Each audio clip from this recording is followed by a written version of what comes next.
Кой е човекът Изрод?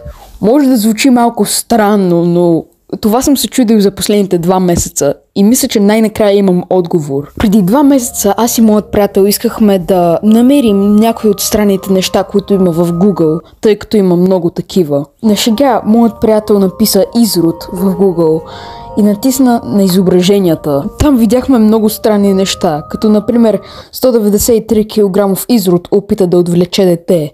Но не е това темата на днешното видео. Нещо друго ни хвана вниманието. Беше снимка на човек с твърде много сланина. Натиснахме върху изображението и то ни заведе в сайт, който се нарича marmalade.bg. Marmalade.bg е почти по-зле от VBOX 7, но това е друга тема. Описанието на видеото е по-добре да не гледате това видео, ще ви се повърне. Този човек е станал така от неправилно хранене. Майта бе Уили, това е шега. Видеото е качено от човек на име Павлин и това е съдържанието.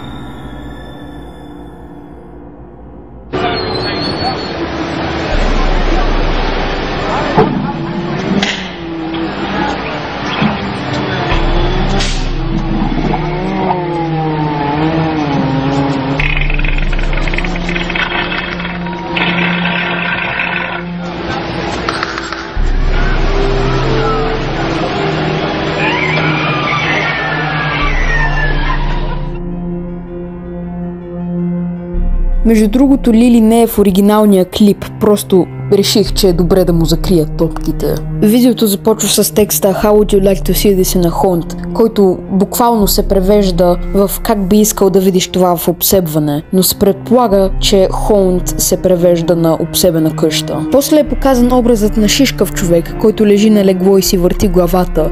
По-нататък той си вдига крака, пърди и клипа завършва с линк към сайт. Сайтът е dangeron.com, който няма нищо общо с човека Изрод. Първоначално си помислих, че може да бъде или Митко Бомбата, или Баталачко, но не мисля, че имат прилика. Аз се задълбах в тази мистерия и използвах Google Lens, за да реша проблема. Съдейки по резултатите обаче, не мисля, че намерихме отговора. Най-вече защото повечето резултати бяха чудовището от Доктор Ху. Но после се задълбах още повече и намерих това.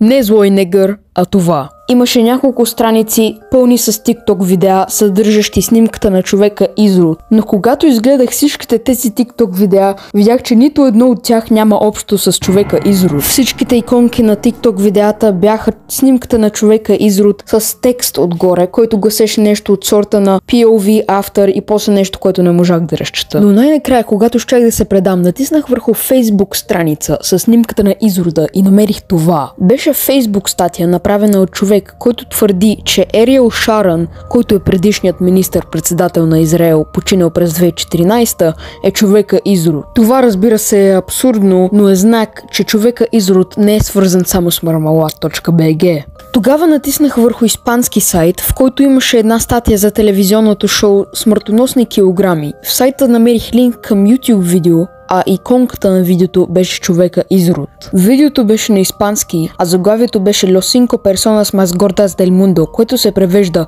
на 5 най-дебели човека на света. Не мислех, че ще успеем да намерим произхода на видеото, но тогава моят приятел дойде и ми показа това.